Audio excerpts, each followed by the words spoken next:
time. I'm meteorologist Brad Panovich here in Charlotte, North Carolina. Next to me is meteorologist Betsy Kling. Betsy, where are you at right now? I'm in Cleveland, Ohio, Brad. How's the weather up Your there? old stomping grounds. It's not that great, actually. No, I was going to say.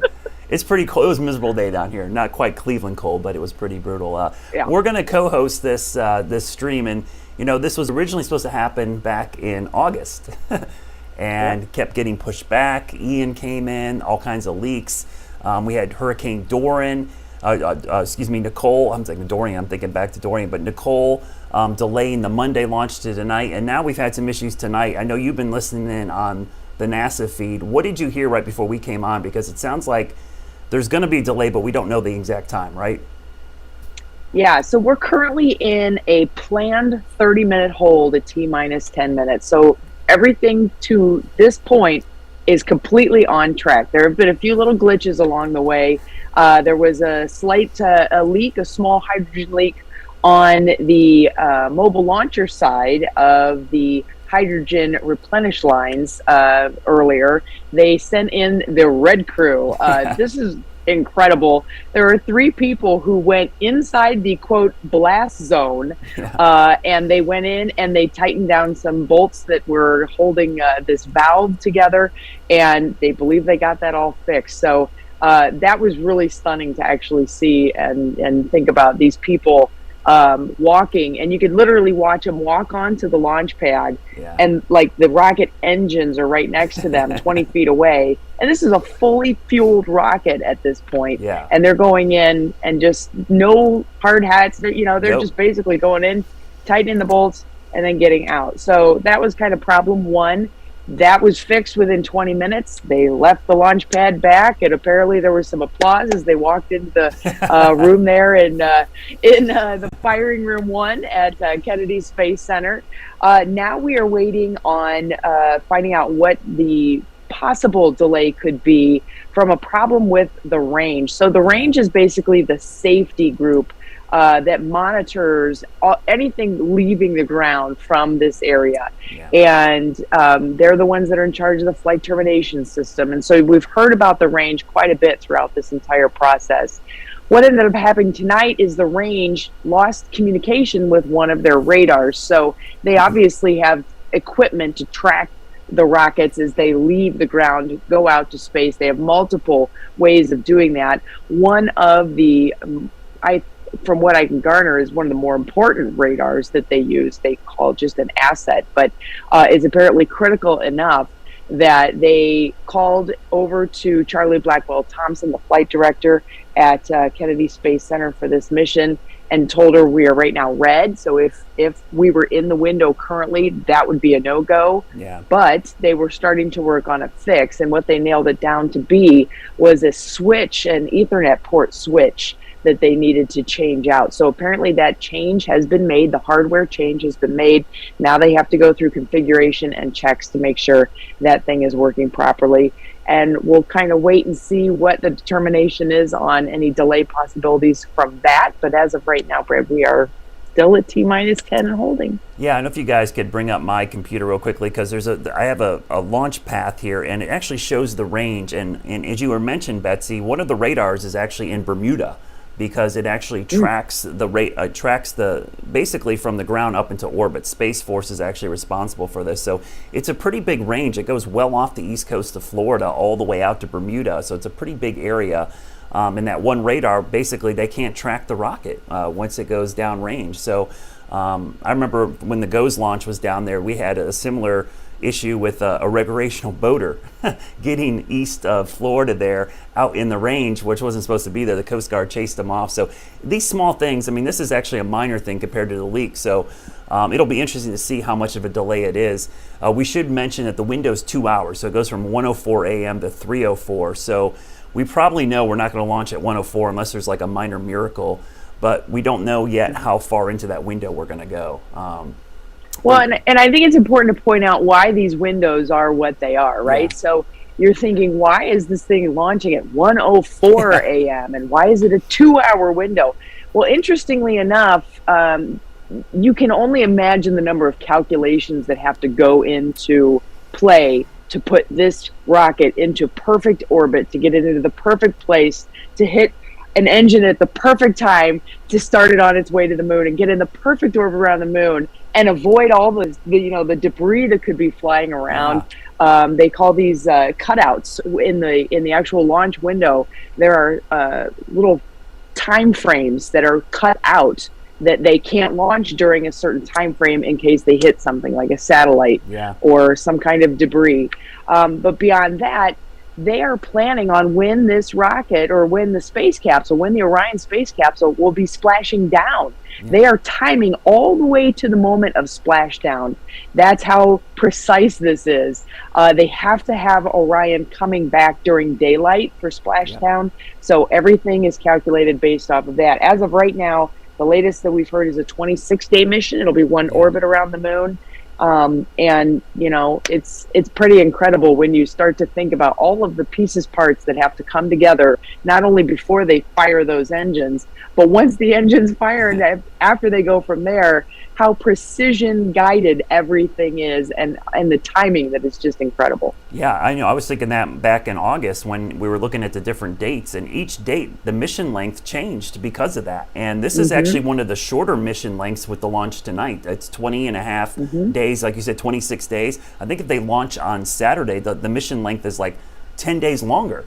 So it's like really interesting how, like you said, the calculations of not getting that orbital path, also avoiding all of the debris, and then the splashdown. So it's amazing. It's a lot of math that goes into this. So I had that question today from a lot of viewers, you know, because they didn't want to get up at 1 o'clock in the morning to watch this. Like, why does it have to be at 1 o'clock? Well, it's not really up to us, you know. It's up to science and calculations here on when they're going to launch. So it'll be interesting to see, you know, if this gets pushed back later in that window or not, you know, what effect that's going to have on the overall mission. Because I'm looking at the countdown clock, I don't see like any changes so far. It doesn't look like they're adding time to it right now.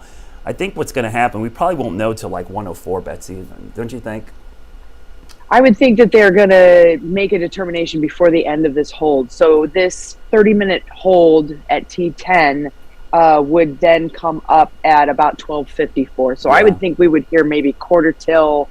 We're probably going to hear before the end of this 30-minute window ends, and then they'll start that countdown clock up, or they'll continue to hold. And then once they release that time, and we're getting an update now. So actually now is a good time to tell everybody, you know, if you're wondering what the heck everything is going on and what we're even talking about, which there's a lot of people who may be just hearing about this for this first time.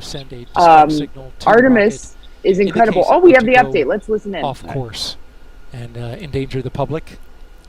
This is a mandatory test that needs to be completed.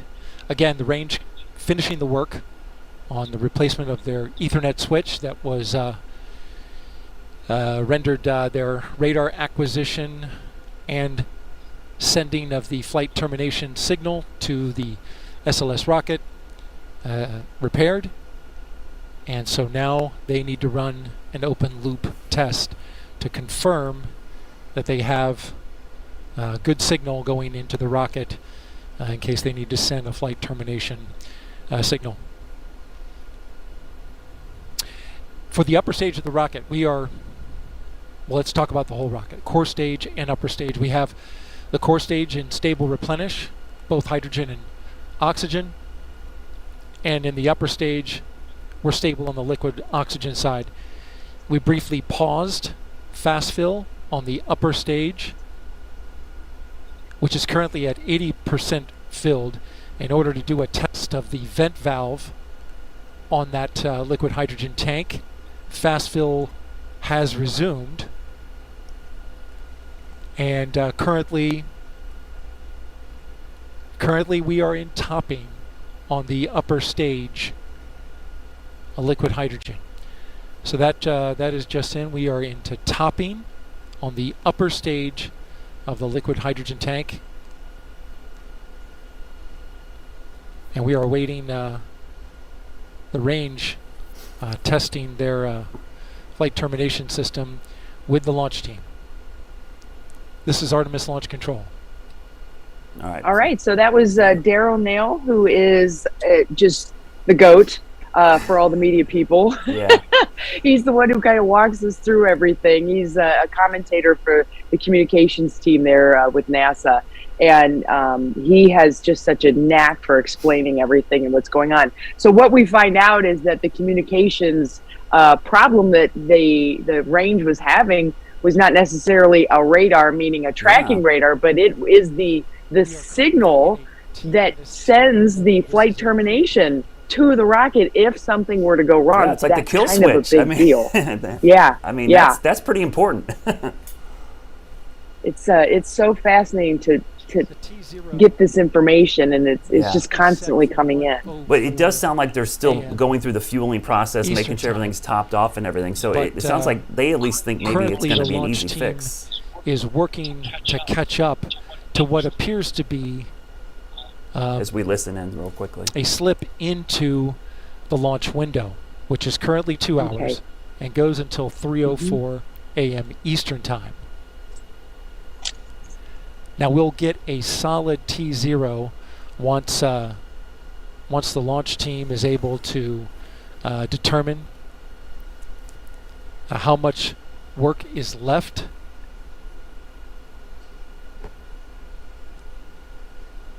But again, it's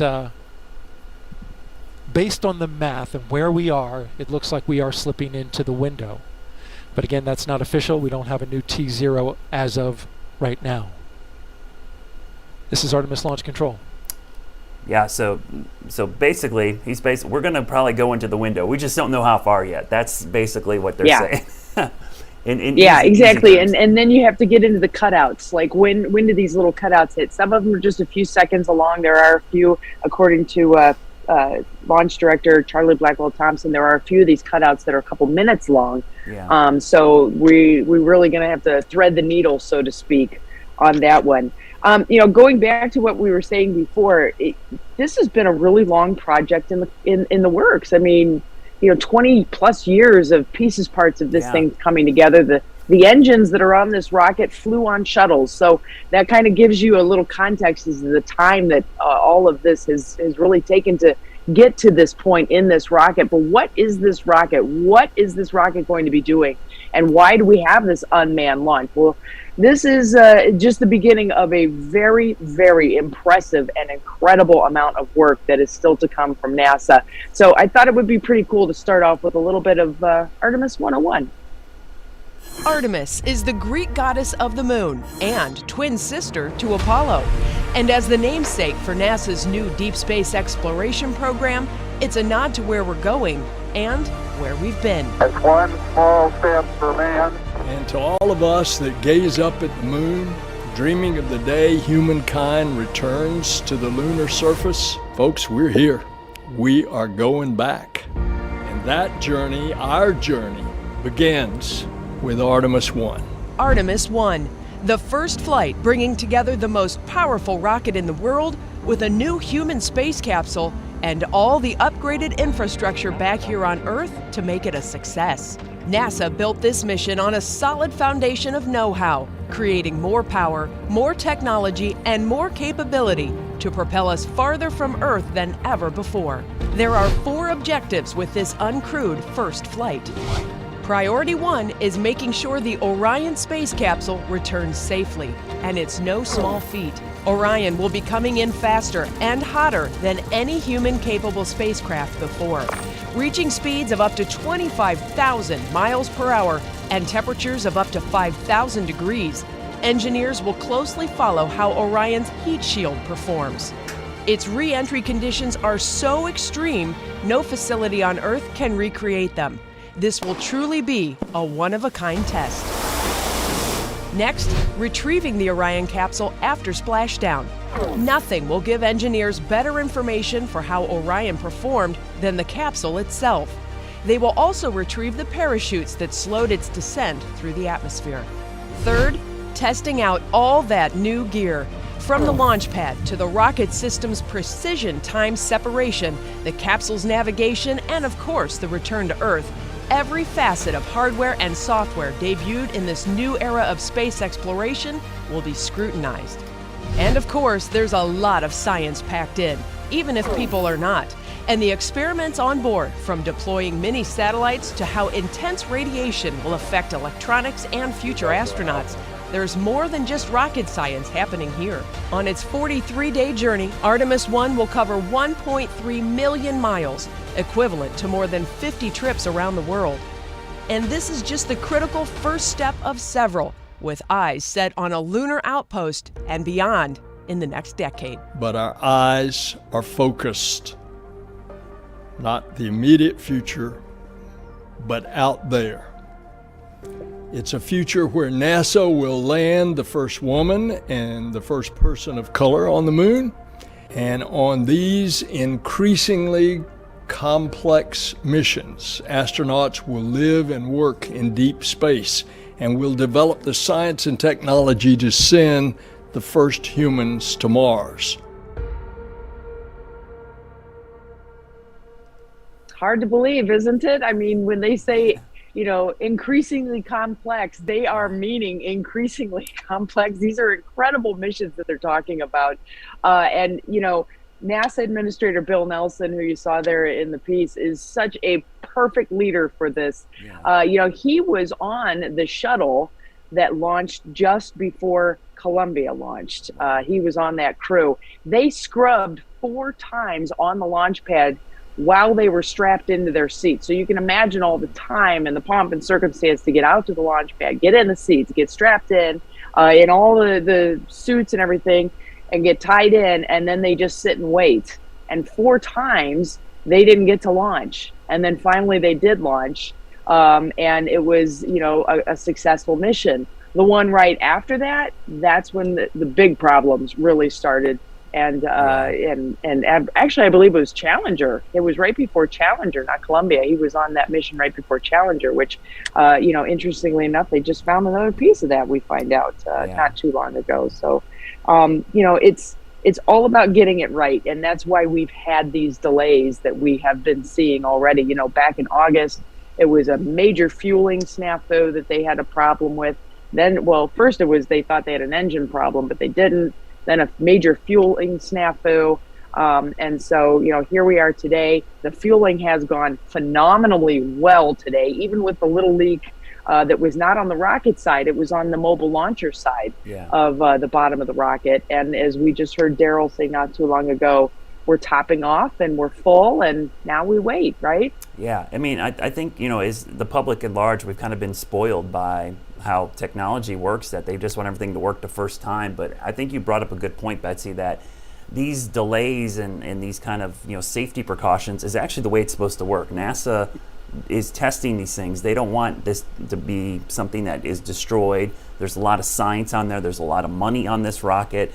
So they want this to go off, even though there's no humans on this, to go off flawlessly. So these delays and these reschedules are actually part of the safety procedures that NASA wants to go through. They want to get it right. I remember tonight I was posting about another delay, and someone joked, 50 years ago we did this with people on it. It's like, yeah, but remember Apollo 1, 3 people died. All right, Apollo 13 never made it to the moon and almost lost Apollo 13. So it wasn't like it was that easy back then, and things are much more complex now. And I think we've learned a lot of lessons over the last 50 years about how to get these rockets into space. And let's not forget, this is the most powerful rocket on the planet. If something goes wrong, it is not going to go a little wrong. It's going to be spectacularly wrong. So you want to make sure you get it right. It is. And, the other thing to remember is this thing you have in your hand is more powerful than all of the computer power that they had for Apollo. Yeah. So it's one of those wow moments when you really start to think about that. And they just have all kinds of new parts that they have put into this Artemis rocket. But interestingly enough, all they have been doing is building on where they have been in the past. This is NASA's true hallmark of science, right? Yeah. They make something and then they figure out new ways to make it better and build off of it. And that's what this entire rocket that we are watching on the launch pad is. It has been a long road to get to this point of a technological build and development that we are certainly going to be keeping an eye on. I don't know why that light just changed that way. That'll be interesting to find out. But, getting to that rocket and getting that rocket to that launch pad, it has been a long road. And so let's take a little bit of a journey back and take a look at the road to this launch pad. You may notice that some of the components of this Artemis 1 rocket look familiar. The core stage and solid rocket boosters look like those of the space shuttles, and the Orion capsule sure does look like the Apollo capsules that took astronauts to the moon in the 60s and 70s. NASA has taken tried and true designs, upsized them, and outfitted them with the modern technology to make this Artemis mission a reality. But it's a delicate balance between progress and protection. We're building a little bit at a time. And when humans are involved, innovation happens at a pace that still keeps them safe. So that's a tough balance. After each one of these missions, we have to innovate. We have to learn. That's why we do a test flight. That's why we do an uncrewed test flight before we put crew on there. All right, so, just to kind of put it into perspective, you have engines that flew on shuttles, multiple missions on shuttles that have all been retooled. If you'll remember, Shuttle had 3 of those RS-25 engines. Artemis has 4. Solid rocket boosters, Yep. Boy, doesn't that look reminiscent of the old shuttle days? I mean, there's a lot of pieces, parts from, the various missions that have been before that have come into this rocket. Including the Orion capsule itself. They went back to an Apollo era design style, and then they've outfitted it with all kinds of new stuff. I mean, Alexa is on board, and they've got all kinds of stuff that they've set up with the mannequins, or moonikins as they are calling them. So it really is amazing to see all of these pieces, parts that have come together. Yeah, and I think what's interesting today, just looking at some of the manufacturers and the different private industry that's involved in this project as well, from Boeing, obviously, Northrop Grumman. You've got a lot of private industry that is involved with this compared to the past when it was all NASA doing everything. And one of the things I thought was interesting was, from an inflation-adjusted standpoint, even though this is billions of dollars over budget, Betsy, it's still cheaper than the Apollo mission so far. And what I thought was interesting, CNBC did a study that, unlike Apollo, and Apollo did spawn a lot of industry and a lot of capitalism afterwards, that they estimate that this whole mission and then the mission to the moon is going to end up being $1 trillion recouping of money because of the jobs and the technology that they will advance from this. So I think when people see these big numbers, they think, well, we're wasting this money. Well, no, in the long term, this is actually going to all be recouped. We're going to all make money. And some of the science that comes out of this is just going to be unbelievable. I mean, the science on this mission alone is pretty incredible. Even though there's no humans on this test flight, there's still a ton of science going on. Yeah, that's right, Megan. Yeah. So we are clearly in a delay Here's an now. update. The NASA Yep. test director, who's basically flying the ship for the launch countdown tonight, has said that we are extending the hold that we were currently in at T-minus 10 minutes and counting. And so that puts terminal count at T-minus Eastern Time launch. We're now slipping indefinitely into the hold.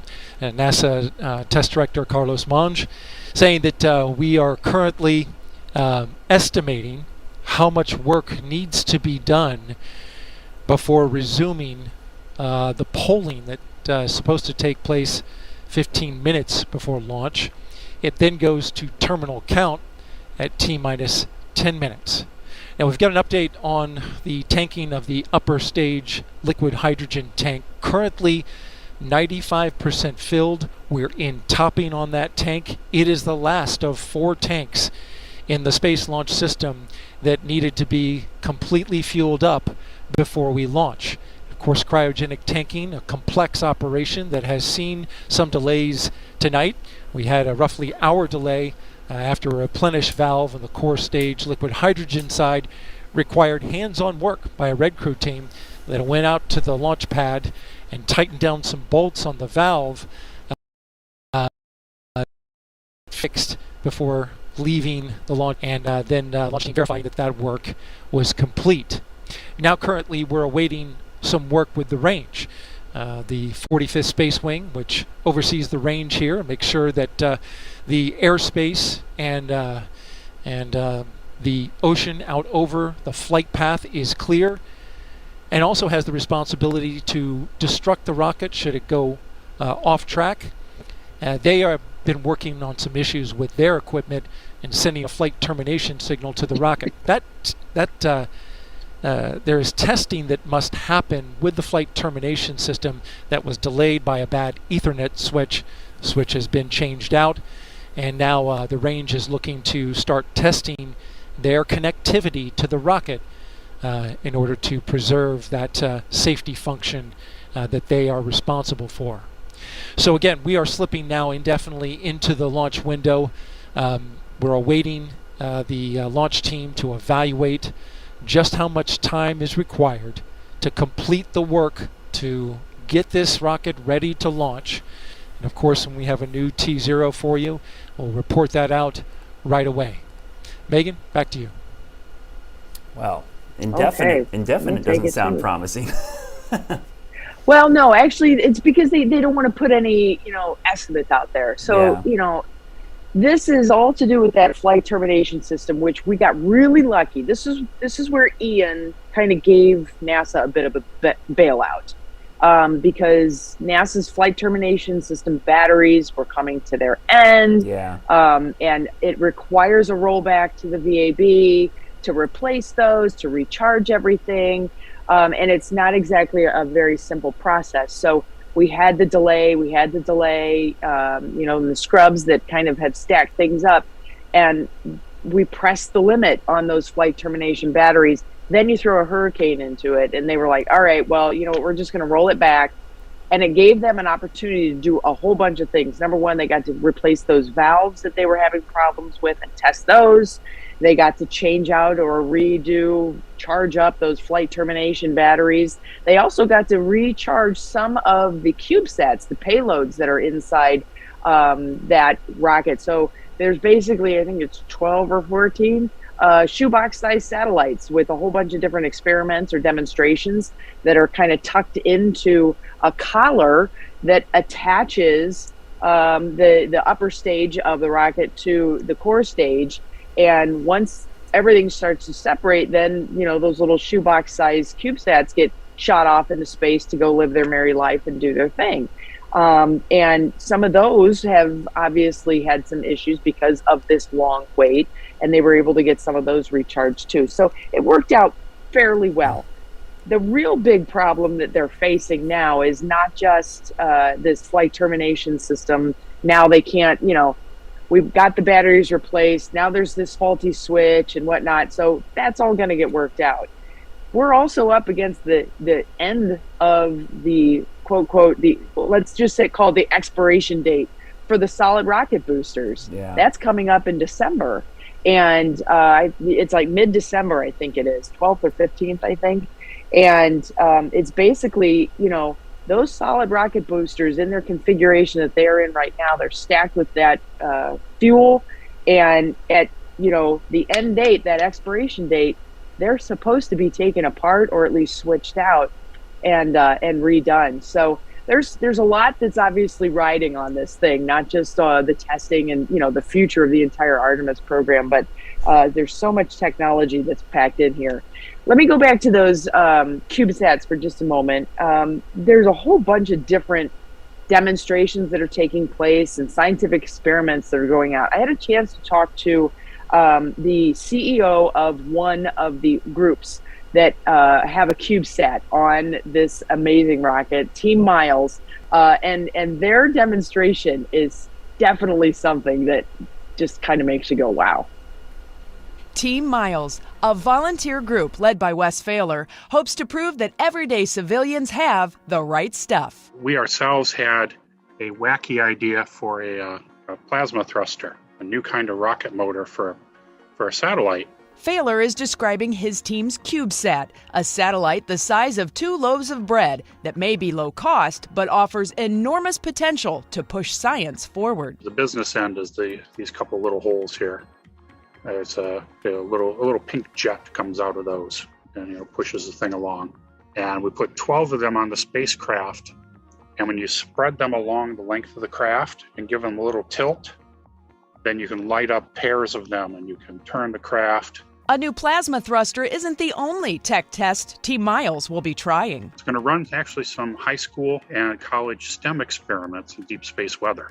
There's a group of students contributed a little gizmo. So we invented special software for that communication at extreme range. And we're going to be 8 to 10 million kilometers from Earth, so way past the moon. If successful, Wes and his team could be in line for prize money and hard-earned recognition. Our biggest challenge is getting the experts who think they know everything to acknowledge and accept something that's literally world-changing in terms of this small little world of electric thrust. Big dreams packed into a shoebox-sized package. I've yet to really embrace that looking up at the sky, but to think one of those stars could be ours.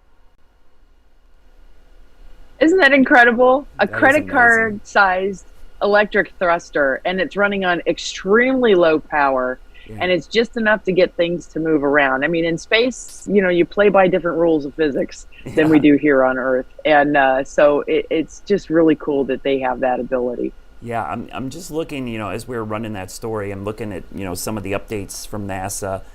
It doesn't sound like, compared to the issues we had with the leaks back in August, some of these issues they're having tonight, now that we've got the other valve fixed with the red crew, it doesn't sound like these are issues that are nearly as, I think, dire as what we had back in August, because it sounds like if we can get the communication back to the termination switch, I'm optimistic. I don't know, maybe I just want this thing to go off, but it does sound like at least they probably have some optimism that they're going to try to launch tonight, as long as they can get these problems fixed, because they don't seem to be as big as issues. That fuel leak that we had, man, that was just seemed to be a major issue. And at one point, like you said, Betsy, they thought it was an engine issue, which you're like, oh my gosh, they tested these engines down in the Michigan plant down in Mississippi, and you think, okay, they're tested. What happened? Well, they put them on the rocket. Now they don't work, but ended up being just another a leak issue. And then tonight's leak issue, as you said, wasn't directly with the rocket. It was with the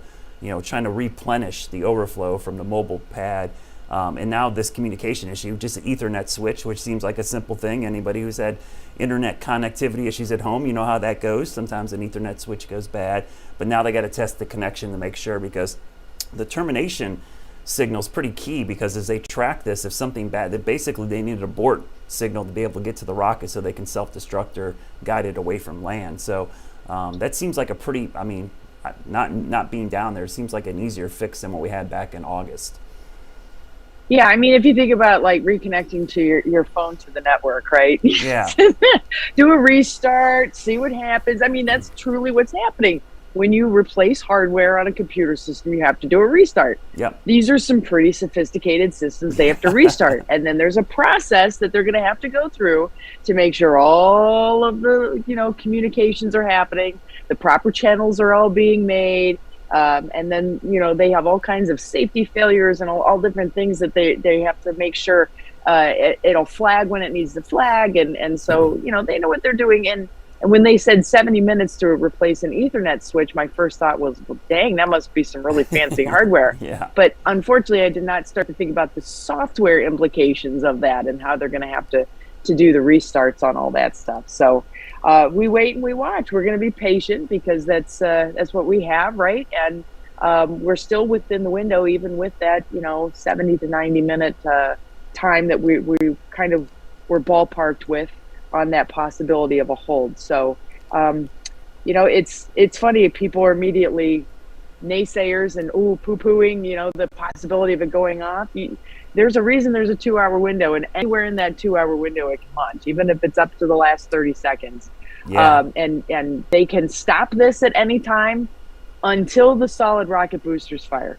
Once the solid rocket boosters fire, that rocket is going somewhere, and there's nobody that could do anything to stop it except the flight termination system, and that's why it's so critical. Yeah, and I was joking earlier tonight. This is the biggest firework in the world right now. If that thing goes off, it's going. There's no stopping it there.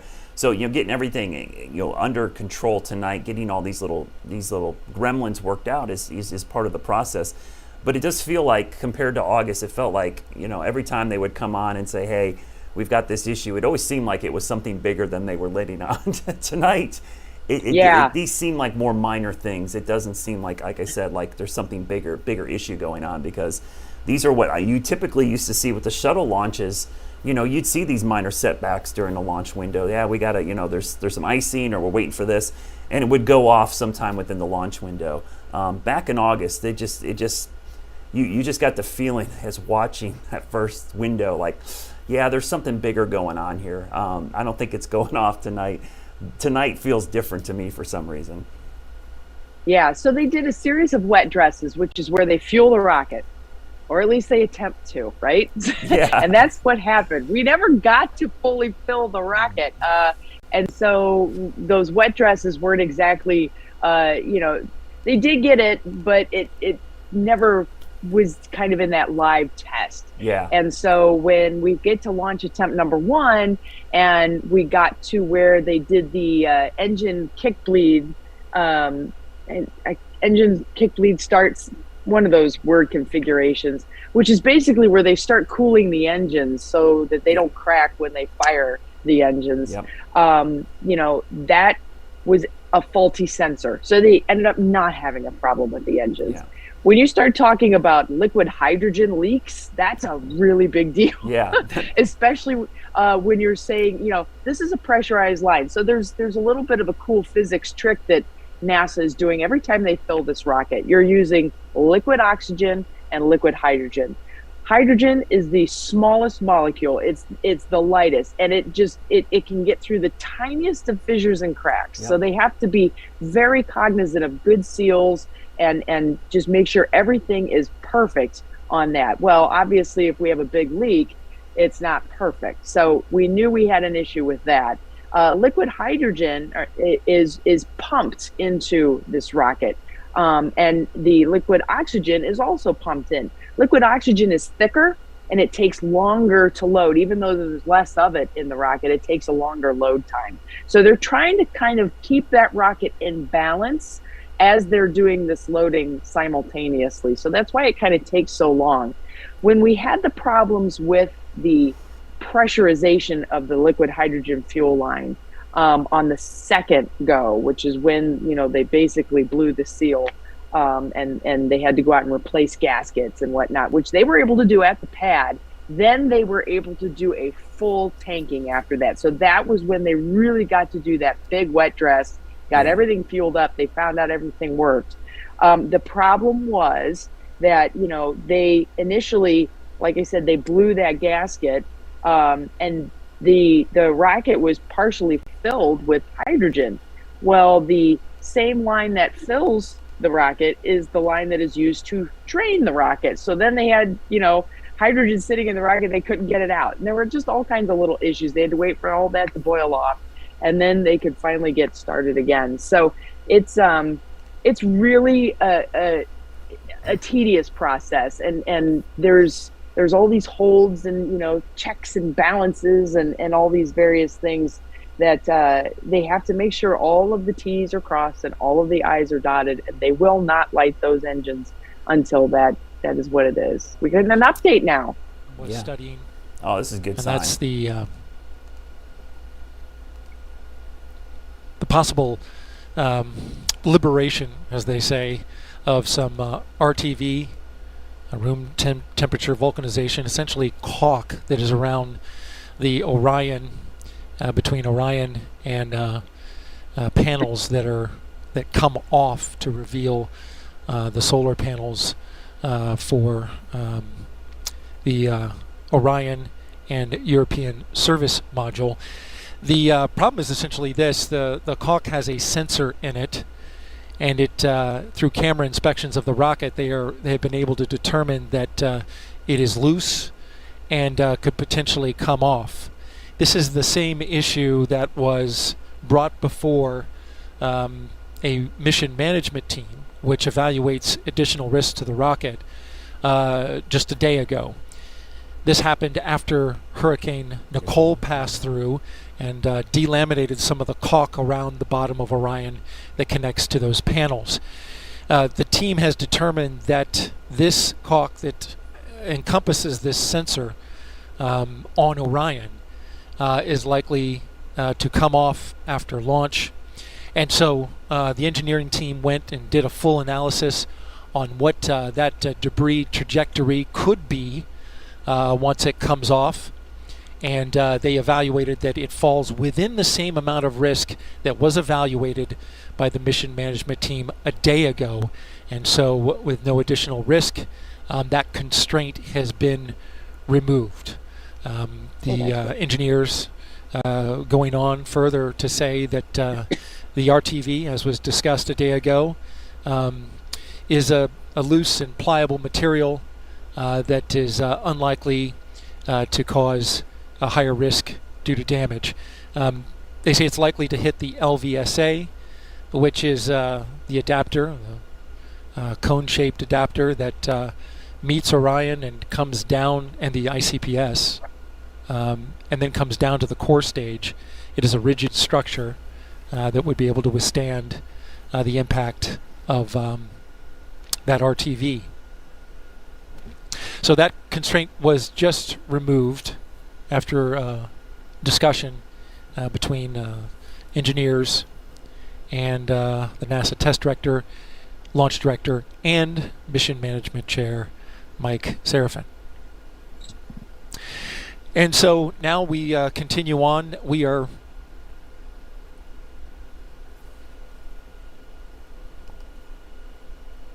slipping into the launch window. Currently 9 minutes into the launch window, which ends at 3:04 a.m. Eastern Time. The team is currently evaluating the work they have left to do and how much time it will take them to complete it before they can start polling for go. That would normally happen 15 minutes before launch, and we are not ready to resume that polling at this moment. And so we are going into the window. The question is, how deep are we going into the window? A rough calculation of the work, and this is a rough calculation just for the benefit of those who are watching and those who are here to watch the launch, is no earlier than 1:45 a.m. That again is a rough estimation. This work has to be evaluated, calculated, and a new T0 given, and currently at this moment we don't have that. Okay. Just want to be real clear about that. All right, well, that's the first, like, we got some info there. So folks that were listening in there, we heard a lot about that caulking material, and that was something we were worried about because Hurricane Nicole did cause some minor damage. It wasn't significant, but it was this caulking material, Betsy, right? That's around the Orion capsule. And I guess yesterday they looked at it and said, okay, it could come off, but we're not worried about it. Then tonight they had to get all clear because if you remember the space shuttle disaster, what happened was a piece of foam came off and impacted one of the heat tiles and caused damage on takeoff. And so basically they said this material is so pliable, it's so soft, it would hit the cone on top of one of the solid, the top of the rocket or near the top, and that's a very rigid material, so it wouldn't cause significant damage. So they basically had to give an all clear, like we're okay with the tolerances with that. And now it sounds like they're going through the other checklists and stuff, and we got kind of an estimate, but not a real estimate, but no earlier than 1:45 a.m. because they've got to go through this 15-minute process before they even really start the countdown again, right? Yeah, so they at 15 minutes to launch, they'll do a poll, and this is historic because, of course, Charlie Blackwell Thompson, the first female launch director for NASA. So, for her to call that poll is a very significant historical event. And then at 10 minutes, that's where it's like, really watching everything take place. And as it starts to count down, of course, you get to T0 and she's gone. So there's not a lot of wiggle room. So the more that they can kind of get out of the way now, and they don't have to worry about it once they're back in that countdown, it's going to be better for them. I think the other interesting part of this is it sounds like he was talking about a different part of the RTV coming off. So basically, it's a type of a silicone that they use, and it's very thin, less than a quarter of an inch in thickness, that goes around the entire circumference of the rocket. And it's only a couple inches wide. So think about a very long piece of tape almost that goes around. And it doesn't have any insulating properties per se. What it is there for, more or less, is aerodynamics. And so that they don't have to have, so when we talk about, it's only rocket science, it's just how precise they have to get. I mean, there's little like gaps where there's a seam between two parts of this rocket. And in order to keep that as smooth as possible for aerodynamic reasons, they use this RTV material, this caulking tape material, to kind of smooth that out. They get concerned if there is a little bubble there, an indentation, because that can cause the air to speed up, and it kind of wraps around and it causes heat from frictional forcing.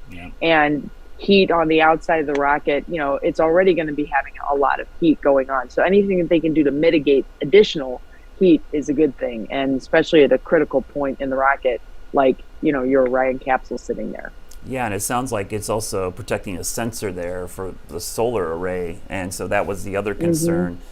You're right, Betsy. You think about the little things that go on, because if you change any of the aerodynamics or the drag on this rocket, it can throw off the trajectory. It could cause the power to be disrupted. So, I mean, because like you said, this has been calculated. This is the amount of thrust and fuel we need. If you start slowing it down or putting forces on one side of the rocket versus the other, it can veer off course. So it might seem like a small thing, but when you're talking about how fast this thing's going, that's a big deal. Now, it sounds like they're okay, with that right now, and they're just running through these other checklists behind the scenes. And so it does sound like they're running through this testing to make sure everything's good to go.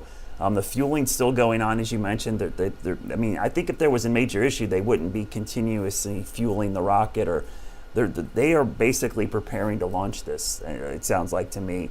And 1:45 is actually not that bad. That's only 40 minutes into the window, so it's not horrible. It'll probably go past that, but that still gives us plenty of time, because remember, the window's open to 3:04 in the morning.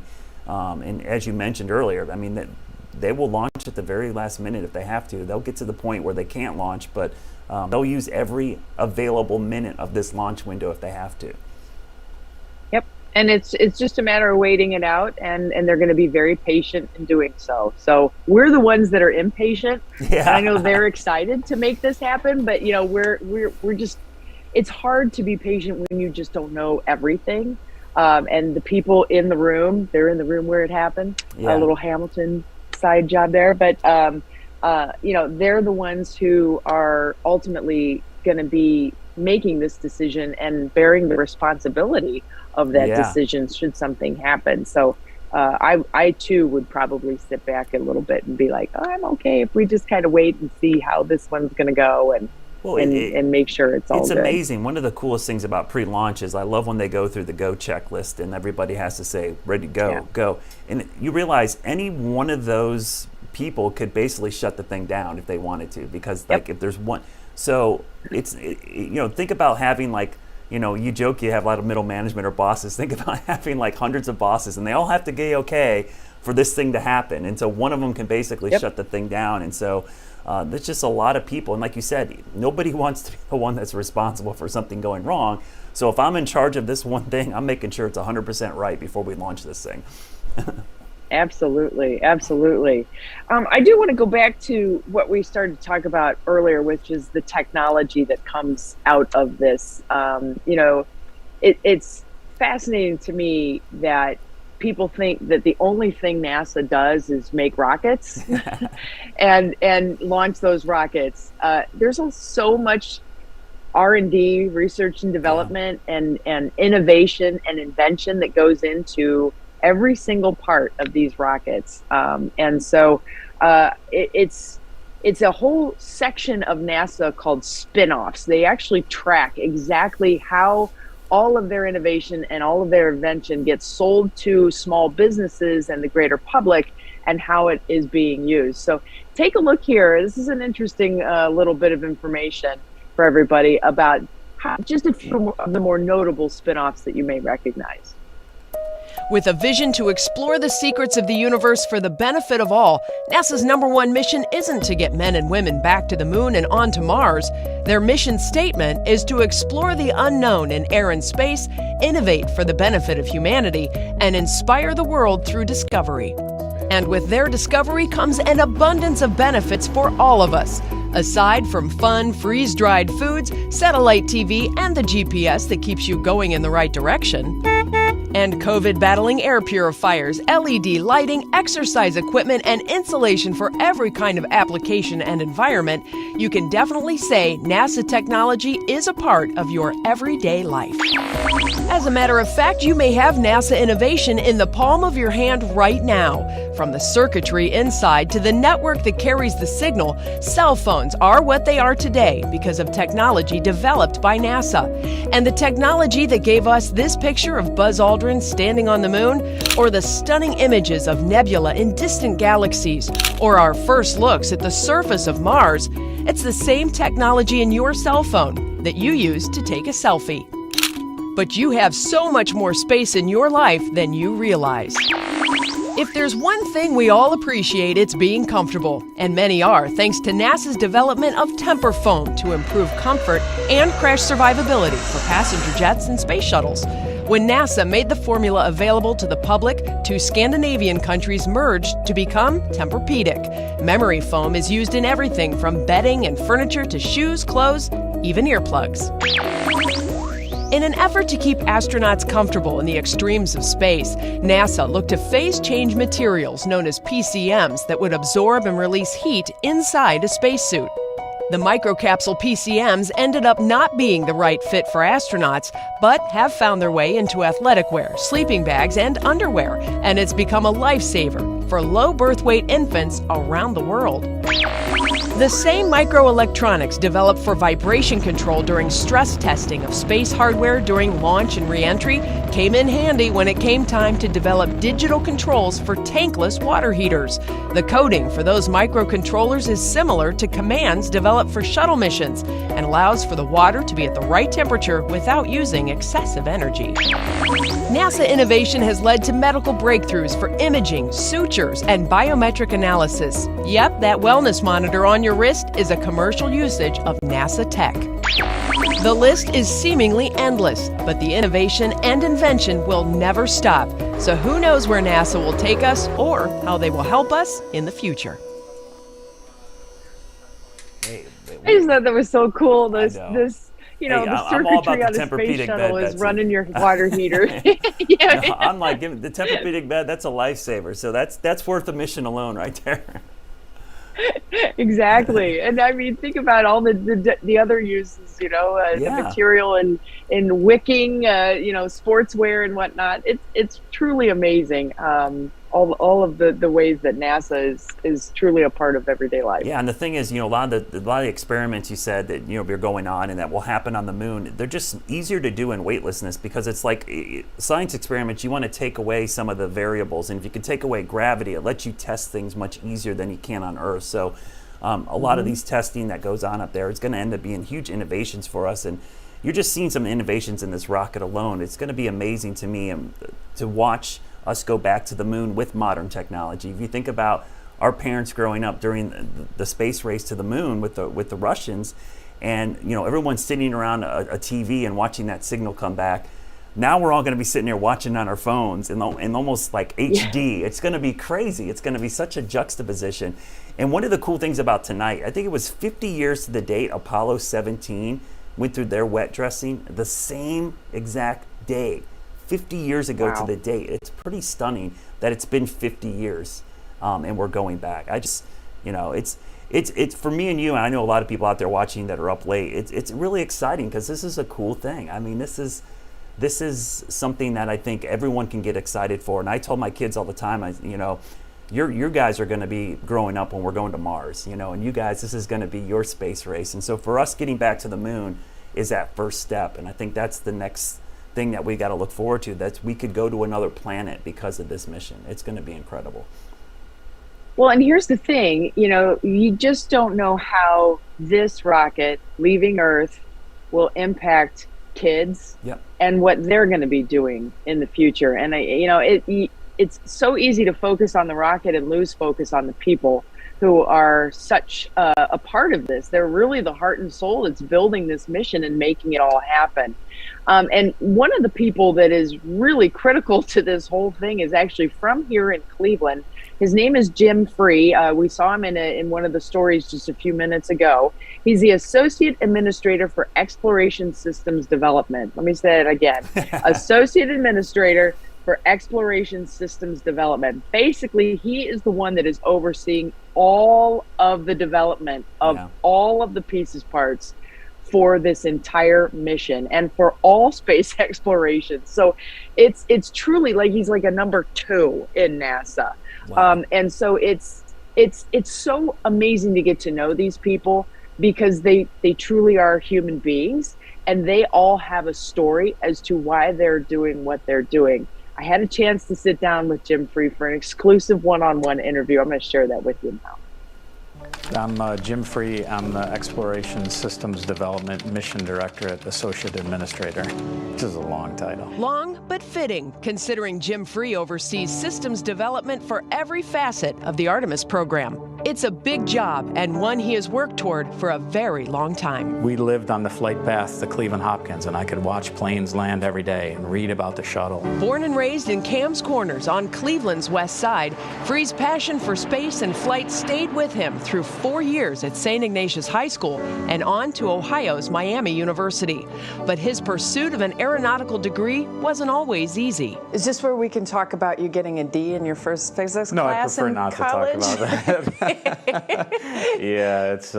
Is there a little bit of a perseverance message to go along with that? There's quite a bit of that, yeah. There's quite a bit of, I've like called my mom, like, hey, I got this D, and she's like, all right, just come home. And I'm like, I'm not coming home. I'm gonna work through this. That same tenacity propelled Free through 30-plus years with NASA, eventually leading him back home to Cleveland's NASA Glenn Research Center, where by 2013, he'd risen to Center Director in just 7 years. Senator Glenn, like just being the Center Director here was so much pressure, representing him after having the chance to meet him and Mrs. Glenn. Free took retirement in 2017, but it didn't last long. When I was asked to take the job, you know, I was thinking, should I take this job? Should I go back? Is this the right job for me? And then I saw somebody's post somewhere that said, I just got my dream internship with NASA for 2 months. And I said, how can I not take this job? It's the coolest job in the world. Who was the person that was your role model? Who did you look up to? That's a tough one. There's probably a few. Certainly my mom. She put me in a position to do the stuff I'm doing today. You know, my family today is just a huge support to come back and take this job. We would have these discussions as a family. I told them this one and they're like, you know, you gotta go back. What's been the most frustrating thing? I don't think I'm allowed to say that on camera. I think the frustrating thing sometimes for us that work in a bureaucracy is the bureaucracy. But you go through that to get to the end. There's that tenacity again. So the end goal for Free? Seeing Artemis do what he knows it can. What are you most excited about? Like, what's the moment that you are Splashdown. looking forward to? Splashdown. There's a lot of ways I really want to get the 42-day mission, but I don't know if I can go 42 days without breathing and eating. But for Artemis 1, I don't think I will breathe easy until that splashdown happens.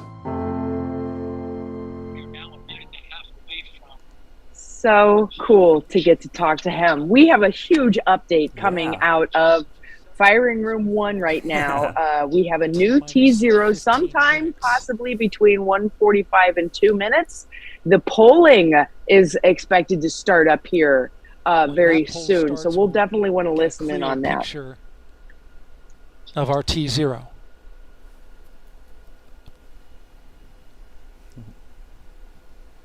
So Daryl Nail was saying that there are 40 cutouts that are in this launch window that they have to accommodate in order to set this new T0. So NASA's test everything is director has constantly moving. informed the launch team to all switch to a common communication channel. It's called 230. This is huge. That's a good sign. 232. Yep. And what this means is that the entire launch team is now on one channel, and all future communication will happen there, whereas there are many channels. Now they reduce it down to one.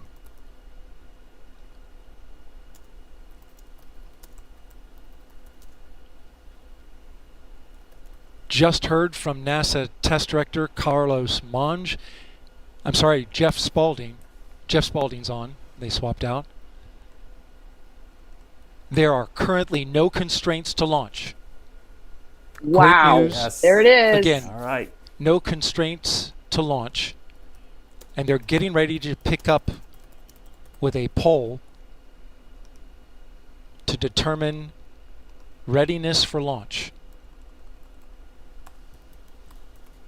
That's awesome. So this is where Charlie Blackwell Thompson will go one by one through each of the consoles there in firing room 1 to ask if their system is go or no go for launch.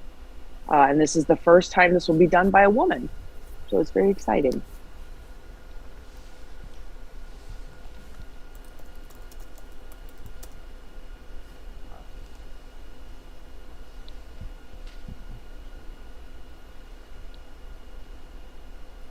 I mean, that's the best news we've had in a while. I mean, it sounds. Yeah. That sounds great. It's definitely good, and you know, it'll take a couple minutes for her to go through each of these steps. You know, this is kind of the old school. You saw this in, you know, the Apollo 13 movie and everything. Go, no go, and the setup for everything. Okay. It is truly Test historic. Director Jeff Spaulding getting ready to conduct the readiness poll, so we are getting close. Yes. We're going to pull up the audio now so that you can listen Firing in. room 1 is about 4 miles from the launch pad, just so people have a little context. Rockets go. All right. All right, copy all. And Launch Director NTD, our launch team is ready to proceed at this time. I copy all NTD. At this time, I will proceed with my poll. All right, let's do Right, it. go girl. And attention on Daphne, South 232, Carolina, this so is the she's launch one of director ours. performing the final poll for launch. Verify no constraints and go for launch. EGS Program Chief Engineer. EGS Program Chief Engineer verifies that the EGS, SLS, and Orion Program Chief Engineers have no constraints and are go for launch. Yes. Copy, Greg. Thank you. EGS Chief Safety Officer. The EGS CSO verifies the SLS, Orion, and EGS CSOs have no constraints and are go for launch. Copy, John. Thank you. Range weather. Weather has no constraints and weather is go for launch. Yes. Copy, LWO. And mission manager.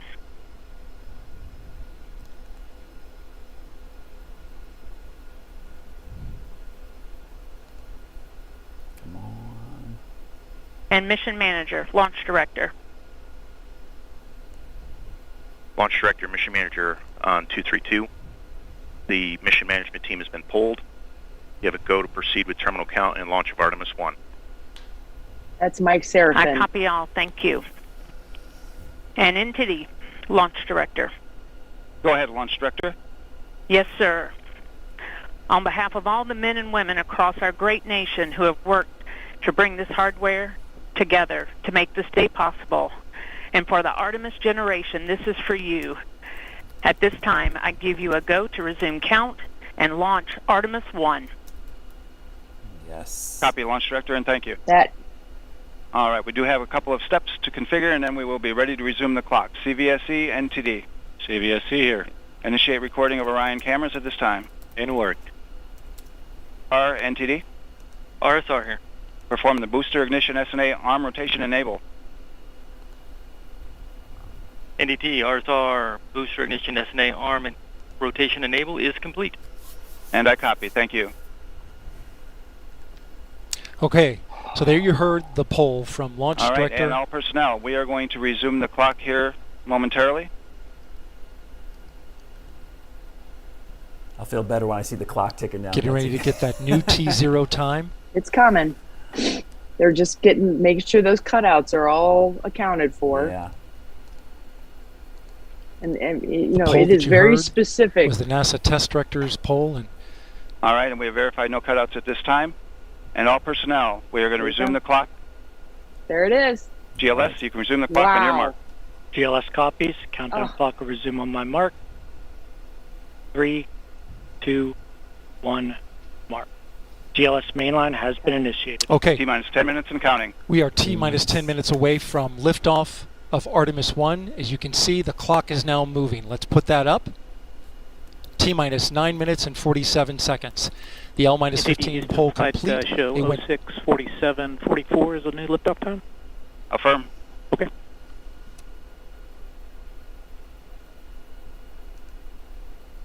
You can see so what you're looking at there 1:47:44, 1:47 the media a.m. Eastern time and 44 seconds. You see all the people scrambling out there to get to their spaces now for to see this. So yeah, so I was down there in August for the first 2 launch attempts, and it's pandemonium. It's like Hunger Games out there for your spot. So once you get your spot, you put stuff there, whether it's a tripod or a chair or whatever.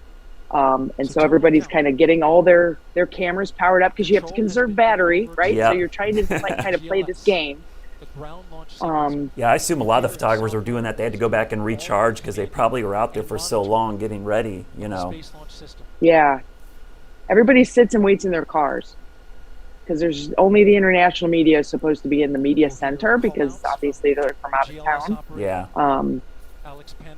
And I didn't hear they have to be bussed. Did you hear what the crowds are like down there? The public crowds. I wonder if it's not nearly as much. So they were doing some video of the Indian River viewing area, which is bleachers there out at Kennedy Space Center, and you could see open spots. I was stunned. I have somebody who tweeted me from Cleveland that said, "I'm in Orlando." Thinking about driving east to 50 miles, you know, blah, blah, blah. I'm like, dude, if you do not go, you will regret it. And he's like, you know, there's a lot of people waiting here. I'm like, traffic's not going to be a beautiful thing going back, but at least you're going to get to see this thing and you'll feel it. I mean, 8 minutes.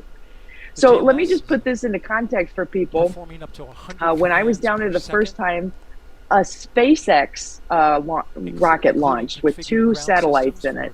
And it was 12 miles from the hotel that I was in. It went up, I saw it, it was amazing, and about a minute later I heard it and then I felt it. That was a little bit freaky. Wow. That SpaceX rocket was 1.1 million pounds of thrust. This is 8.8. Yeah, that's gonna. So a lot of people are gonna wake up 12 miles here. away. Yeah. Boy, that sonic boom's gonna be pretty impressive too.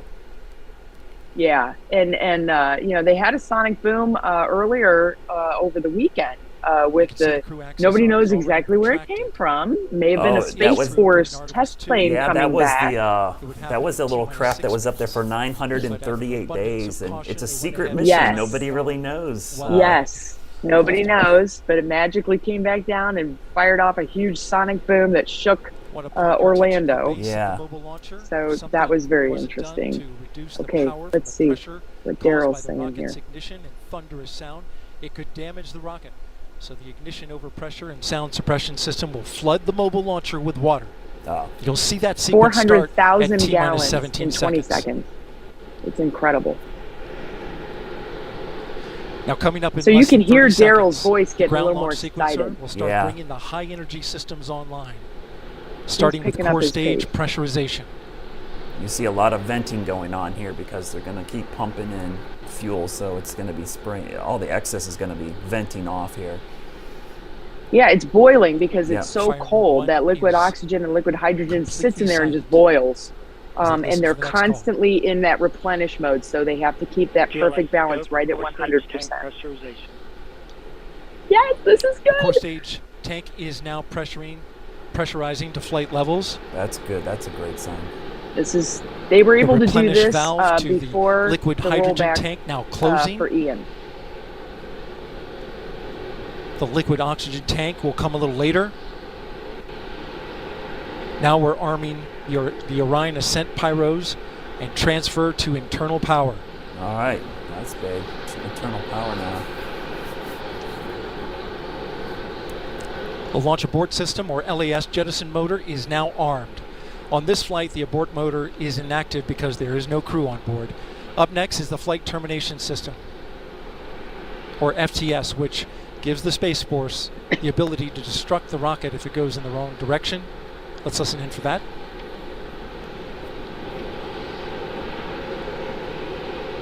GLS is go for FTS arm. The flight termination system is now armed. Coming up at 4 minutes and 40 seconds, a big moment. This is where the RS-25 engines and their bleed go to high flow. It's been a little tricky to dial in. GLS is go for LH2 high flow bleed check.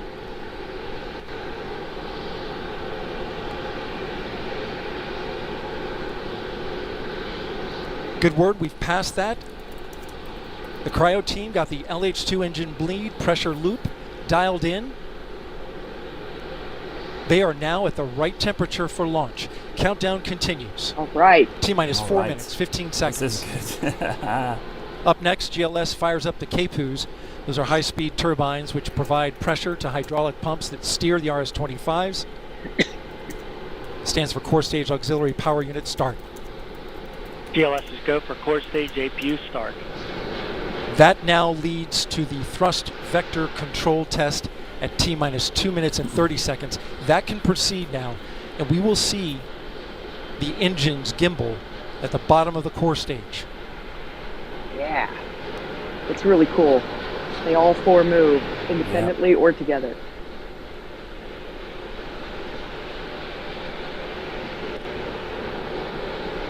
At T-minus 3 minutes and 10 seconds, you will hear the go for purge sequence 4. That's a helium purge of the 4 core stage engines downstream of the propellant valve, getting the air and moisture out. All in all, this is not going to be that big of a delay if they go off here before 10 till. GLS I mean, go for purge sequence 4. It's 1:47 and 44 seconds. The core stage locks they're vent, going. liquid oxygen. Unless something last second here. Yeah, this Again, as soon as those solid rocket boosters fire, that's it. Yep. He's gone. See it coming out there now. we're getting to that point of no return where they're going to be launching regardless, like you said. And there it goes. It's So closed. here's that helium Locks vent coming closed. out. Yep. Pressure rising in the core stage locks tank. See the gimbling flight of the level. engines? Oh yeah, look at that. Coming up in 15 Wow. seconds. Look for that thrust vector control actuator test. Engines will gimbal. I cannot fathom the energy in the firing room right now. There they go. The 4 core stage RS-25 engines gimbaling around, testing the Oh, that's ability so cool. to steer the rocket into space. Yeah, people think those are just static They will engines. operate They at move. They can 190 actually steer this thing. performance. So it's amazing. Each RS-25 throwing down 500,000 pounds of thrust. All 4, 2 million pounds. All together with the boosters, 8.8 million pounds of thrust. GLS is go for upper stage to I can't internal even power. fathom. Now the upper stage has 2 gone to minutes. internal power. So power is removed from the rocket's upper stage, the ICPS, and it's been switched to battery power. The same milestone is coming up for the core stage at T-minus 1 minute and 30 seconds.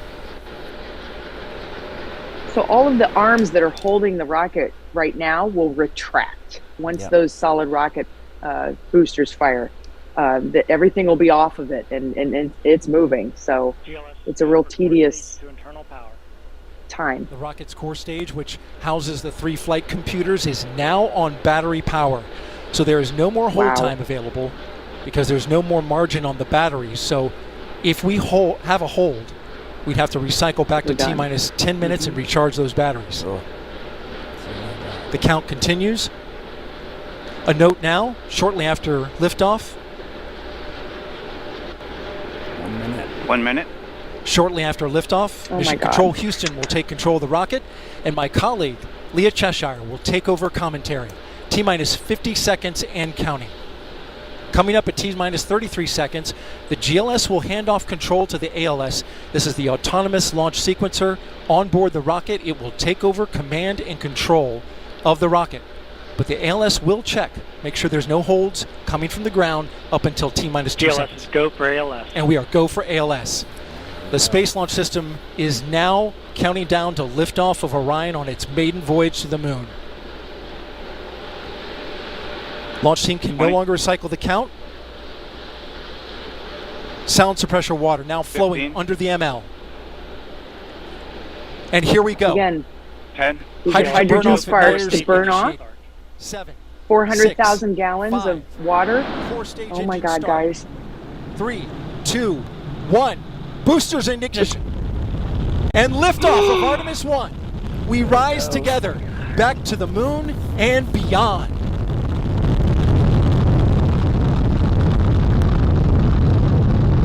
Oh, guys, it's going. Oh, look at all that. 5 engines on the core stage and 2 solid Wow. rocket boosters now propelling the vehicle at 128 miles per hour. That's amazing. Carrying good control. Looks so much like a shuttle launch Houston, because all of those good solid calls so rocket far. Now boosters. 30 seconds into the flight of Artemis 1. First milestone will be for the vehicle Same to pass engines through max too. Q I in mean, about just 1 minute and so 9 seconds reminiscent into when you launch. look at it. This is the greatest period of Now, those active solid fuel rocket cycle. boosters are burning 6 tons of propellant per second. SLS now traveling 607 miles per hour.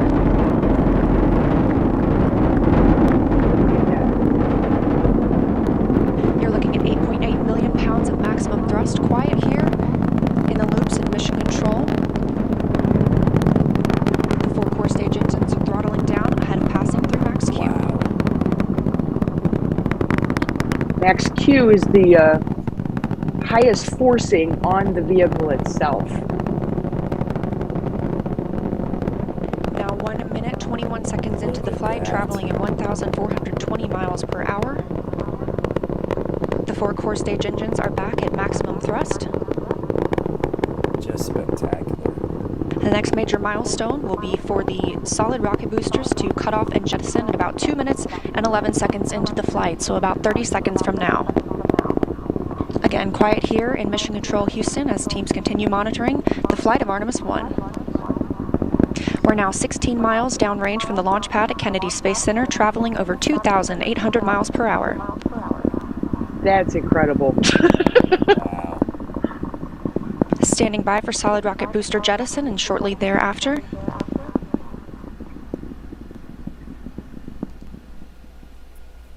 Oh my. Spectacular. Oh my goodness. Confirmation that the solid rocket boosters have separated these 177-foot boosters. Now the core stage continues to power the flight of Orion, all 4 RS-25 engines firing, traveling over 3,400 miles per hour, 46 miles downrange. Wow. 2 minutes and 36 seconds into the flight. Hearing nominal calls here in Mission Control Houston.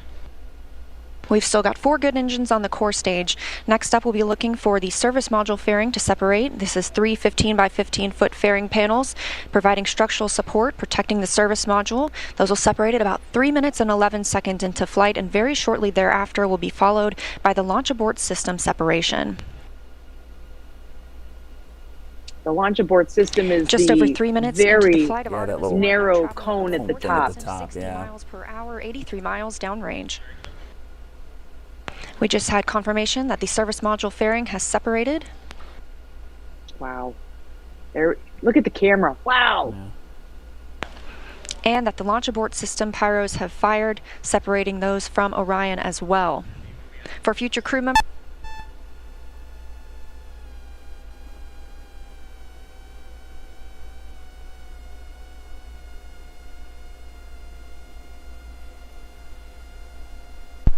we just heard the call for 3 engine press, meaning if SLS were to lose an engine at this point in the mission, we could still achieve a nominal mission. We would just have an extended main engine cutoff time. However, we still have 4 good engines, all at maximum thrust right now, powering the first flight of Artemis at 5,200 miles per hour, 148 miles downrange.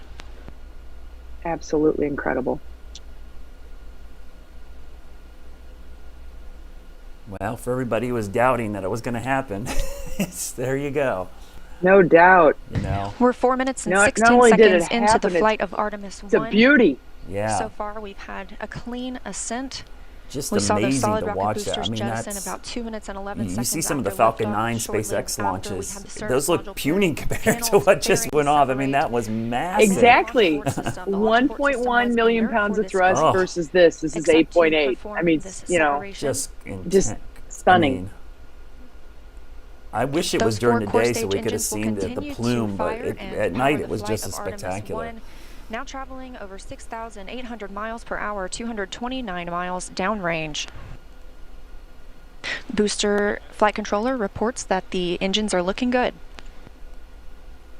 That's so cool. I guarantee you there's a whole lot of people that are breathing Our core easy, stage main engine cutoff time is about 8 minutes remember, and 3 seconds. this is We are still now not 5 the minutes number and one 11 priority of this seconds entire into mission. flight, The number one priority is the heat 7,656 miles shield. per hour. Yeah. And we don't get to test that until the very end. Yeah, that will be in December core stage 11th. engines, I those mean, 4 when it comes RS-25 back. engines. So. Yeah. Yeah, that's the thing that makes this, you know, most of these launches, you're like, oh, flew, it's they in were orbit, deep the space satellite's shuttle deployed. orbit. This Now is with just the upgraded beginning. This is going to be capabilities, such a they're long launching the mission. future There's so human many things spaceflight. that could go wrong between now and the end of the mission. So that's what I think is cool about this this mission is every day, I think, as a school kid, you could get up and like, what happened today? You know, what process is going on with the mission now? So there'll be something new and cool that happens every single day throughout the next 26 days. People will be able to track it, and you know, this is going to be something that we talk about for a long time. You know, for some people, this will be the "do you remember where you were" moment. Yeah. For other people, it's just kind of a, you know, another, oh gosh, wonder what's going to happen after this, and then it's just going to do nothing but start to get more incredible afterwards. Of course, the next mission expected to be manned, and it's Artemis 3 that we're expecting humans back on the moon, including the first person of color and the first woman. Yep. Artemis 4, we build out Gateway, and you know, Artemis 5, we keep on rolling. So it's all in the plans. It's all in the work. It's just taking some time. Yeah, this is the step. I mean, like you said, I mean, for people that don't understand how monumental this was tonight, mission 3, 4, and 5, they'll probably figure it out. You're going to look back on tonight and go, this is where it all started. This was the mission that set it all, you know, on its current course, because this, you know, we're going to the moon. We're going to have a base there. This is going to be a stepping stone to Mars. It really is one of those monumental moments. I think people, even if they don't understand, they're sound asleep right now, wake up tomorrow morning and understand what a big deal this actually was for all of mankind, just not in the United States, because we've got a lot of international partners involved in this mission as well. And so this is going to be a huge something, a positive that we can all kind of rally around, because this is going to be great for all of mankind. Yeah. So these main engines are going to burn for 8 minutes total, and then they cut off. And all 4 engines there you go. Throttle down. Then we'll have SLS separation from the upper stage. And then that's where it's kind of like a little Russian doll. It starts to uncork a little bit. Yeah. So we get to see the ICPS, which is like another rocket that is the bottom of the white part that you see there at the top. That's the rocket that will take it out of Earth orbit and send it on its way to the moon. Yeah, it's interesting to see such a large section of the rocket still intact here, because there's still so much thrust going on. The flight dynamics officer reports that we have a nominal main engine cutoff. So they're the main engines. And we just heard the call for core stage separation. That means Orion and the interim cryogenic propulsion stage are now flying free from the core stage of the Space Launch System. The next milestone will be solar array deploy approximately 18 minutes after liftoff. But before Orion stretches its wings, let's check back in with our friends at Kennedy Space Center and hear all about what it was like to hear the rocket roar off the launch pad. Let's listen to this. I want to hear all about it. Yeah, I think for anybody who's gone through rocket launches down there, this had to be a unique experience, even for a seasoned rocket watcher down there. There were a few journalists down there that I got to talk to who were there during shuttle. and saw numerous shuttle launches, and they said it's just the ground shakes, and the shuttle was not nearly this incredible. And I just can't imagine. There's the turning basin there right in front of the media area. Is the turning basin where they bring all the big pieces in of the rocket before they stack it in the VAB and whatnot. And they bring SpaceX through there and all kinds of stuff. I kept thinking to myself as I was down there looking at that, when the rocket goes up, all that water is going to be jumping because of the shaking. And I was like, my gosh, if there's if we get a gator coming up out of there, I'm going to be not paying attention. I'm going to be going down quickly. Yeah. For sure. Yeah, I can't imagine the feel of that because that's so much thrust. I mean, that you've basically experienced the most powerful rocket launch in the world. It's just that's probably and I remember being down there for Ghost 16 and the feeling of the thrust from a smaller rocket. I can't imagine the size of this one, what it felt like. I mean, that's all you remember from a launch when you're down there is, it's beautiful, but the sound and that delayed sound, it's just like, it's crazy. Yeah, so I can't wait to see the video from, and they'll be posting it pretty soon. Bandwidth out at the media site is like non-existent, so it's really hard to get video out. And so it'll take a little while for us to get to see what it was like there, to stand there and feel it. I'm sure there'll be video coming out of the firing room too, where Charlie Blackwell Thompson and the team were, because they'll obviously have felt it too. For those of you who kind of have a little bit of situational awareness with Kennedy Space Center, the firing room 1 is kind of an extension of the vehicle assembly building. And it's a very nondescript looking building from the back, but the front is this really cool angular window that with these pipes in it. And it's kind of a really cool looking architectural structure. And I didn't know where it was initially when I was down there and standing in the media area, and you kind of look around, you can see everything because the media area has a nice big hill. And then I looked over and I saw, people getting in a car and driving out along this road that takes you out to the launch pad. And I was like, oh, I bet that's where the important people are. And then they have, meanwhile, behind you, this huge office building, this huge brand new office building. And if you remember, for the first launch attempt, Vice President Kamala Harris came down. And so we were down at the, on the lawn for the media area. We turned around and Kamala Harris and the whole group was up on a balcony overlooking everything and just kind of getting the lay of the land. So that was really interesting.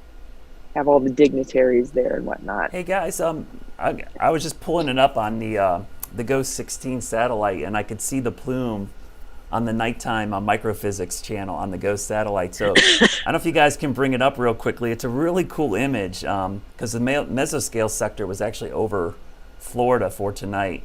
And if you look off of the coast there, you'll see the plume. I mean, that tells you how big of a rocket that is, that it shows up so distinctly on the weather satellite imagery. You can actually see the plume and the fire coming out of the back of the rocket as it launches off from Wow. from the Yeah, you can right there in the middle. So you see how, and I'm going back and forth with it, toggling back and forth, but Put your mouse up so where right it there, is, just so people, look, and so then toggle everybody's it. seeing It's so right cool. there. I'll zoom in on it even more. So right there, that's the plume. I gotta zoom back in there, but I'll bring it back down here and I'll show you. I'm gonna go back and forth a couple times, but you see right there on the screen. I mean, that is, so that's the actual rocket launching. So this is the Ghost 16. This is a 30-second update. So you're getting the first couple minutes of the launch there. And if you look right after, you actually see the little trail that goes, and that's the plume left in the sky. So think about this during the day, it would have been really spectacular. But yeah, that's pretty incredible. I mean, that is cool. And, you know, just looking at that kind of shows you how big of a rocket that was. The fact that you could pick that up so easily on the satellite imagery, that's stunning. Yeah, I'm gonna have to save that for posterity. I mean, that's just that's amazing. Really cool to see that. Well, I can't wait to see what people who wake up tomorrow morning go, wow, it happened. Yeah. And I could go to work and say, I was watching, it was so great. So we know we're going to get an update here from Charlie Blackwell Thompson. We're going to take that live for you, of course, because what a historic night for her, an incredible night for her. Yeah. And that entire room just probably electric at this point. They can finally get some sleep. Yeah, that's just, it's just amazing. I mean, that's just, and I mean, as much as we were, fretting about all the delays, it's even worse for the people involved in this. And so it's got to feel like a mountain has been lifted off a lot of these people's backs that they were actually able to launch this incredibly tonight. Special, the first launch of Artemis.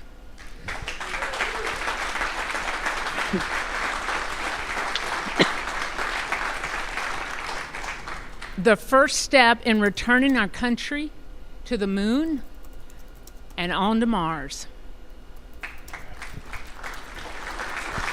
A little emotional there, to be expected. What you have done today will inspire generations to come. So thank you. Thank you for your resilience. I said at the pre-test briefing, the harder the climb, the better the view. We showed the Space Coast tonight. What a beautiful view it is. So congratulations.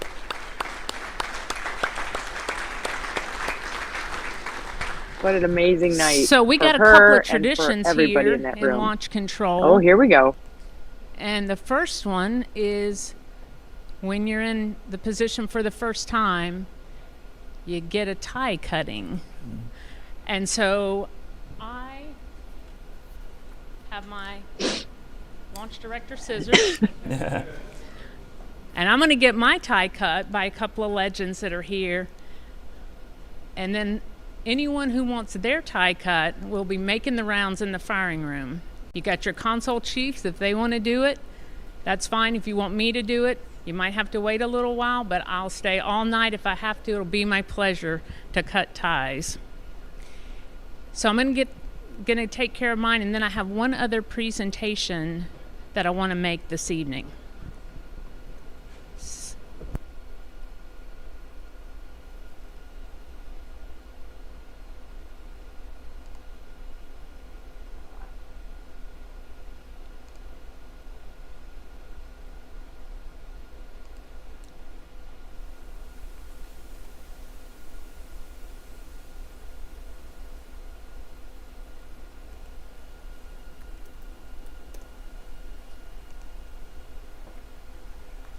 So that will probably end up in a museum.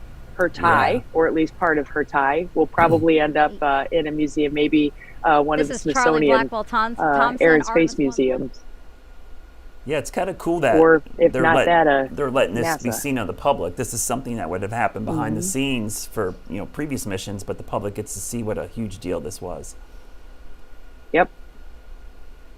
So then now she'll go around and start chopping ties. Who knows where this started? Yeah, it's one of those things. If you're in the industry, they probably think, "God, this is normal." But people outside, like, what are they cutting ties for? That seems so odd. And I'm not cutting my tie because I got my good weather tie on tonight, so I can't cut mine. Yeah, no, I promise I'm not going to cut your tie. Yeah, definitely don't want to do that. So, wow, that truly was just what an amazing sight to get to see, and thanks to everybody who's been hanging out with us here on the stream and watching as well. As you can imagine, there's more to come, not only from the Artemis rocket itself, but there's all kinds of stuff going on behind the scenes too. As soon as those solid rocket boosters fire, we mentioned that the rocket is going. And at that moment, Charlie Blackwell Thompson handed over to Flight Director Rick LeBrode in Houston. So now Houston has control. And it's Mission Control is now the one in charge.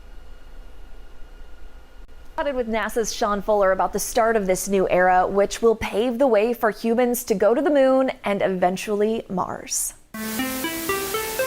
There's a great buzz around here at the Johnson Space Center. Because this rocket, now staged at Kennedy Space Center, is scheduled to launch Monday. And when it does, Mission Control here in Houston will manage the 42-day Artemis 1 mission. We've done a lot of testing on the ground ahead of time. You test all the systems, but as an integrated vehicle, this is the first time to fly it. Fly it roughly 40,000 miles to the far side of the moon and back, farther than any space vehicle has ever carried humans. Still just a stepping stone toward the final destination. You know, the moon is about 240,000 miles away, but it's significantly closer to Mars. So the moon can be kind of a base camp. We're really expanding the frontier of human exploration out to the moon, and then doing that scouting mission out to Mars too in the future, where we look to then eventually expand beyond that as well. Like so many at NASA, Fuller hopes Artemis, like Apollo did, will ignite a curiosity about space. We as a human species, we've always been exploring what's over the next hill, what's over the next mountain, what's west of the Mississippi River. All that exploration, we're just doing that now off of the Earth.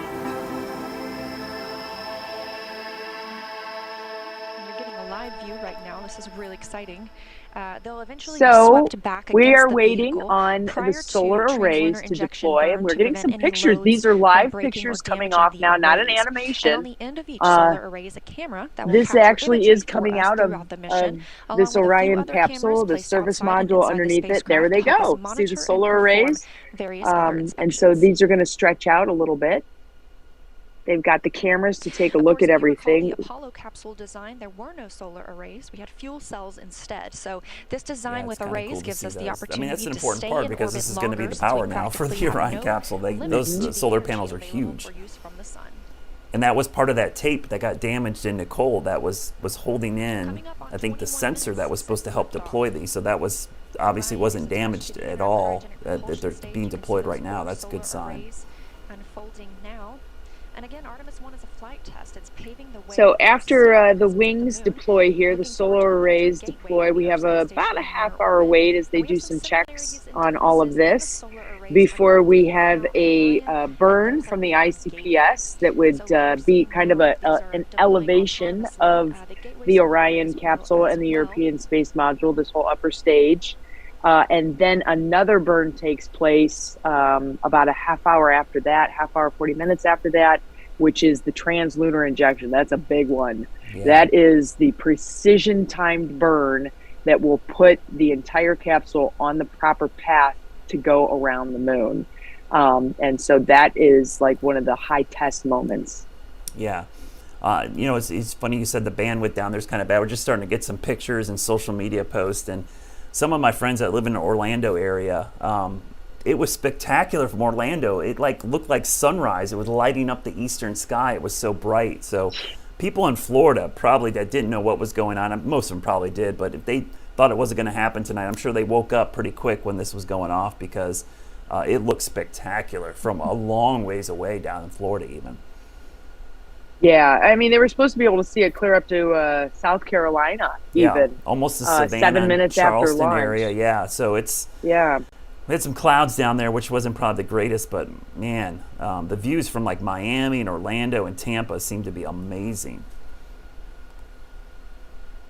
Just so cool to see. So after we get the wings out, after we do this perigee maneuver and then the translunar injection burn, then the ICPS separates from Orion, and Orion and the European Service Module are on their way to the moon. And you know, it's just clicking right now. Everything has gone perfectly, which is so fantastic for all of the folks who've been working so hard on all of this over the last 20 years, but really putting in intense work over the last 5 to 10 years to get all of this put together.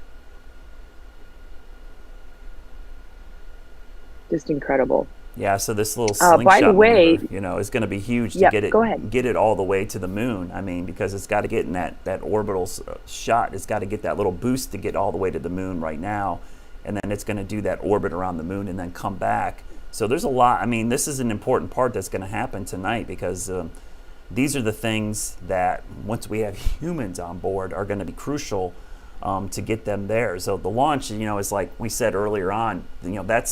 We've been sweating the launch for 2 months, it feels like, but now of all these things that could go wrong in the mission now to the moon and on the way back. And one of those things is the heat shields, as you mentioned, probably one of the most important things of the mission, which we won't know about to the very, very end. And so when you think about all the things we've been sweating with the launch and the orbit around the moon, and now, the thing that we're going to worry about for the next 26 days is that heat shield going to hold up when they come back? Yeah, it's an incredibly important yet astonishingly thin, very important membrane. And actually, we have a little bit more information about that for everybody, I believe. February 1st, 2003. Space Shuttle Columbia disintegrated on re-entry, killing 7 astronauts. An investigation pointed to failure of Columbia's heat shield, damaged during launch. It's a disaster still on the minds of many as NASA begins a new generation of human spaceflight, going farther and overcoming new challenges. When you come back in from a distant place like the moon as opposed to the space shuttle, you're going much faster, and when you do your re-entry, it's a lot hotter and faster, right? So that translates into a lot of heat on the heat shield. The heat shield's Apollo-like design deflects the heat of re-entry, while 180 blocks of an outer material called avcoat erodes as it heats up in order to carry the heat away. Measuring 16.5 feet wide, it's the largest heat shield of its kind, though only 1.6 inches at its thickest. You come in, it's about 5,000 degrees at the bottom of the heat shield, 25,000 miles an hour barreling through the atmosphere. And on a crewed mission, the crew's only going to be about 3 or 4 feet away from that. 3 or 4 feet from 5,000 degrees. And the difference between life and death? A 1.6-inch membrane that is eroding away. And the only way you can test it is to get it out there and let it come in at 32 Mach. Did he say 32 Mach? So we have a long way to go. I mean, you have to remember, Brad, this thing is coming from the other side of the moon. First of all, this is expected to go farther than any human capable spacecraft has before. As a matter of fact, the calculations were done today. And they expect the Orion capsule to go 268,553 miles from Earth. Yeah. And when it does its slingshotting around the moon, it'll be about 80 miles above the moon's surface. So we're going to get some really incredible pictures of the moon's surface at the same time. But, to get it out to the moon, and they're going to put it into what's called a retrograde orbit. So it's going to be going the opposite direction of the moon, which is a little bit tricky. But that's actually the orbit that they're really hoping to kind of get established in for some time. And then to get out there, once they're going to use the moon's gravitational pull, which is not nearly as much as Earth, but then that will kind of slingshot them into this orbital retrograde, the retrograde orbit. Yeah. Then they'll fire that smaller engine that's on the European service module again, and that will then do another burn that will then slingshot Orion back around and get it sending back to Earth. So it's like one after the other of just things that really seem like science fiction, and yet here we are looking at live pictures of this capsule and this, upper stage of this rocket in space right now, and how this is going to work. So you can see how kind of crazy their path is there with all these loop-de-loops that they get to do, and how that goes. But it is just. Oh, we have some. This could be, that may be a correction burn. We'll have to see.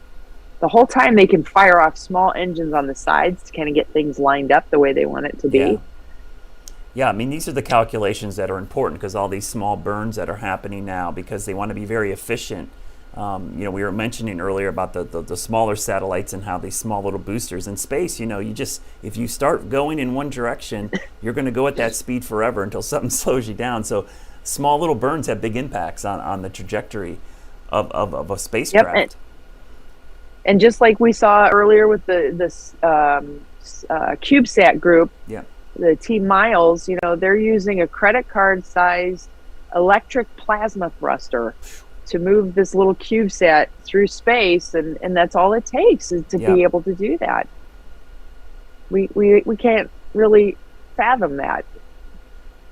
here on Earth, unless you're a rocket scientist, and then of course you plan everything. But now it makes me wish I had a good telescope so I could kind of see if I could take a look at this when it's going around the moon, but which would be incredibly difficult to track. You'd have to have some tracking, some good tracking. You'd have software. to have a really, really good telescope, yeah, Brad. it would be tough, but that's like a dream shot to get this thing passing, near the moon would be amazing. But I think that's the great thing about, I think the cool thing about doing stuff like this about space and launching and going to the moon is, it's like we said earlier, I think any kid who could get it inspired to go out and just look up at the sky and start asking questions about, the moon or stars or planets. I mean, that's one of the other hidden things about these space missions when we talk about all the ancillary spin-offs and all the science and technology.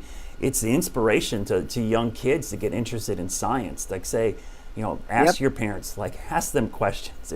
Sometimes when the space station flies over, it's just something simple like that can get a kid inspired to go, I want to know more. Like, how is the space station up there? How does it get there? How does it stay in orbit? These are questions you want your kids asking you and inspire them to get involved in science, because those are the things that make science so amazing, because it's something you can touch and feel and kind of get involved in. And I think this mission, of all the space missions we've had recently, is going to be one that's going to inspire a whole generation of kids, because they're going to want to get involved in whether it's the space race again to the moon. I don't think it's really a space race, but just the technological advances that are going to be happening over the next several years as this mission continues.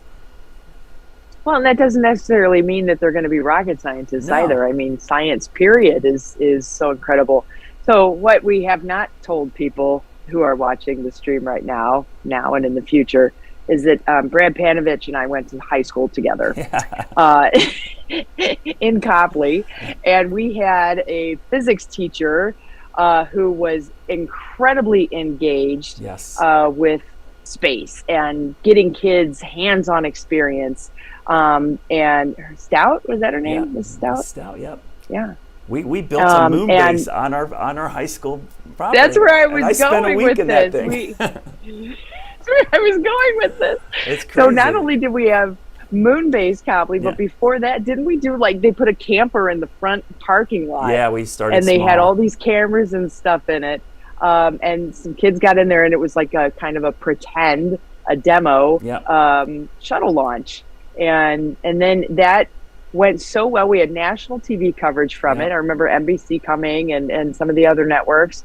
And then a couple years later, we had Moonbase all of a sudden built in the backyard of the school. Literally, it was a movie with a fish tank and tilapia fish that these kids were supposed to be responsible for. Let me tell you, it was a great science experiment, but also like a societal experiment to live with a bunch of kids in a simulated moon base for a weekend. And Lord of the Flies all over again. It was crazy. We had geodesic domes, but you're right. I remember the tilapia. We grew lettuce on the top, and we did hydroponic growing to them. And the tilapia, the waste from the fish fed the lettuce, and then we used the fish and the lettuce to make some of the food. We actually had pizza, I think, with tilapia on it. So, and everyone had different roles. There were communication officers, there was government officers. You had the hydroponics crew. You had the simulated spacewalk. So. And it just goes to show you something as simple as that. And that was one of the coolest things I ever did in high school, was to be a part of that. And it really did inspire me. I loved that. I remember we had ham radio. I got my ham radio license through that and was able to talk to people on one of the shuttle missions. I remember via ham radio, which is one of the things I got to do in that. So it was a really cool That's right. You guys actually got to talk to people who were in space. Yeah. So that was a really cool thing. And it's like, I think I found a link to a YouTube channel somewhere where they did a story on it, and I went back and looked at it, and I'm like, I cannot believe we did that. It was such a cool thing.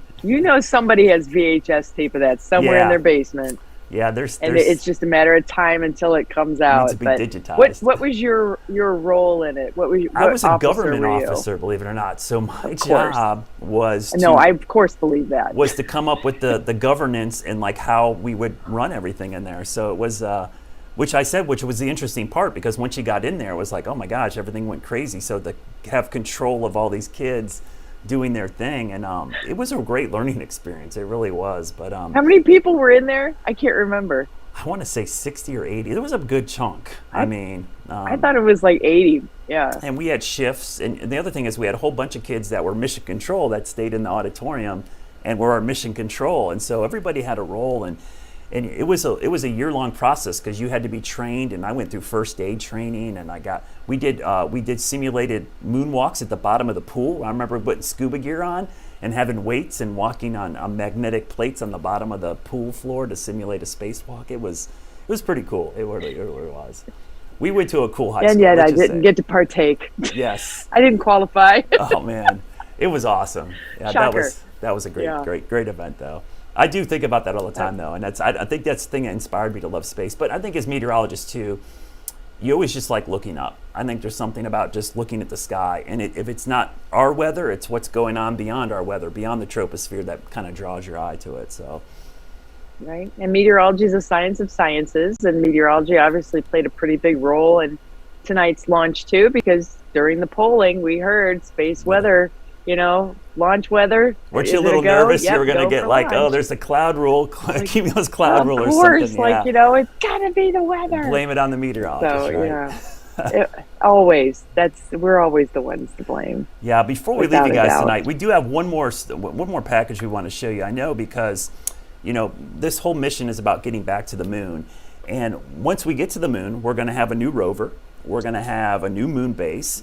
And so that rover testing is actually happening on Earth, believe it or not. And you have to find unique terrain to test this, obviously. So where do you find a terrain that's like the moon? Well, you go to Arizona. And that's where we find the rover testing.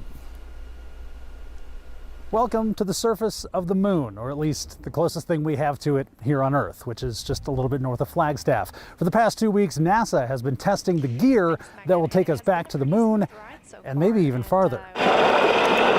Eventually, a rover just like this one will drive on the moon. All the wheels are independently controlled, and they also have active suspension so they can raise and lower when needed. This one is a test bed. The wheels move independently. It can spin on a dime, climb rocks up to a foot tall. It's gone through a lot of changes, testing things out to see what works best in space. So for this test series, we were looking at kind of different driving systems, like with windows or cameras. People spent 2 nights in the rover and 3 days traversing all over the lava flow, doing actual geological science, conversing with mission control back in Houston, and really kind of simulating a lunar surface mission. He's not kidding. The rover has a toilet. There's a spacesuit attached to the back of it. Do you want to hop up here and drive? I absolutely want to drive. Are you kidding? Just push straight forward. Yeah. You can't go wrong. The rover has cameras that show you exactly how close you are to a rock, and it's very easy to drive, which was the point. It's meant to be intuitive. Why don't all cars drive with a joystick? This is so much easier. You should see Lucian parallel park this thing. It's a dream. It even drives sideways. And do a pure twist. Yep, and just stay committed to that command. The Desert Rats, it stands for Research and Technology Studies, are doing mock space missions to test out the new equipment that'll eventually blast off. One of the things we learned with the lighting just over the head is that at times it wasn't enough lighting. But it's basically an article that allows us to not have to bring like a whole pressurized spacesuit out here, but it's got all the comm capability, the lighting, the cameras. They're even studying how to put a cell phone on the moon. They're trying to see how 4G cellular technology works on terrain like the moon and Mars. What's the point of going if you're not going to send cool pictures back and cool data, science info? The moon missions are called Artemis, and they're getting closer. They start with unmanned test missions to make sure it all works, building up for landing on the moon, hopefully in 2025. And that mission starts in the Arizona desert. William Pitts, 12 News. Yeah, and that's, the next step is to be on the surface of the moon and building a base and having a rover, which would be really cool. And I think when that happens, that's when I think people will look back on tonight and go, what a big deal tonight was, because we wouldn't be there unless tonight happened. Yeah, but can it parallel park? Let's face it. That's the real thing hitting humanity right now. Can it parallel And I kind park? of feel like putting a cell phone on the moon might ruin it, so I don't know if we should do that. Exactly. Yeah, preserve it for all. I mean, we got to have our selfies, though. That's how we roll these days, most certainly. Yeah. Well, Brad, this has been so fun to get to chat with you about this. I know we've talked about it a number of times. And, I don't know if you're coming home for Christmas, but hopefully we'll be able to get together for lunch or coffee or something. Yeah, absolutely. When I get back home to the snow. But, it's been great tonight. And I think this is, I hope people will look back on this and understand it's a big deal. I think it's, it's hard for people that aren't into this kind of stuff to understand it, and it may not hit them till later, but it was really cool to see it tonight. And I could tell it was fun listening to the NASA feed, because you listen to that so often over the last 2 months, and it's like, oh, we're gonna. The tone of their voices when you knew this was going to happen, the way it changed, you knew how excited they were and what a big deal it was. And I think that said everything I had to hear when I heard the tone of voice change completely. You're like, oh, it got me excited, because I'm like, that's not the way they normally talk. They're getting excited. Mm-hmm. Yep, it was definitely something to behold, and I'll remember where I was at this moment, and getting to spend it with everybody who watched the stream tonight. We appreciate it so much. Yeah, so thanks to everybody out there who tuned in, whether you're on YouTube, WCNC Plus, Tegna channels all across the country. We were streaming on Roku and Amazon. We appreciate you tuning in tonight, and remember, this is just the beginning of this mission. There's a whole nother 25 days and a half or so to go of this mission, and it's the beginning of a long process to get to the moon and Mars. So hopefully tonight is just something that'll spark your interest and maybe look more into it and get excited for the next mission, because there will be more that to come in the future. So thanks for tuning in tonight, and I hope you have a great night. Sleep in this morning, drink some coffee. I got to get up and do a presentation, save my voice, because I'll run on adrenaline tomorrow, Betsy. Getting excited for this, so it'll be fun to talk about. That's pretty much what everybody's going to be doing, most certainly. Well, thanks so much, Brad. Have a great night. Good night, everybody. I've always been excited about manned spaceflight. I worked on the space shuttle before I came to the Orion program, and it's that pushing the boundaries. It's going further than we've gone before. As a little kid, I grew up watching space stuff, and I couldn't get enough of NASA, right? And then to see the hardware come together and see spaceships being built and flown, it's amazing. And the little kid in me gets excited still. To be a part of it and know that there are crew on board, and when they come back safely, to know that you are part of that is very rewarding. The favorite part is the history that has come before us and the history that has still yet to be written. We are in the middle of it. It still shocks me sometimes to think that I'm going to be sitting in the Mission Control Center. It's like one of those childhood dreams that I wasn't sure that would ever come true. I don't know that it was even a dream that I knew that I had. Right? It was just kind of this really cool thing that I got a chance to do.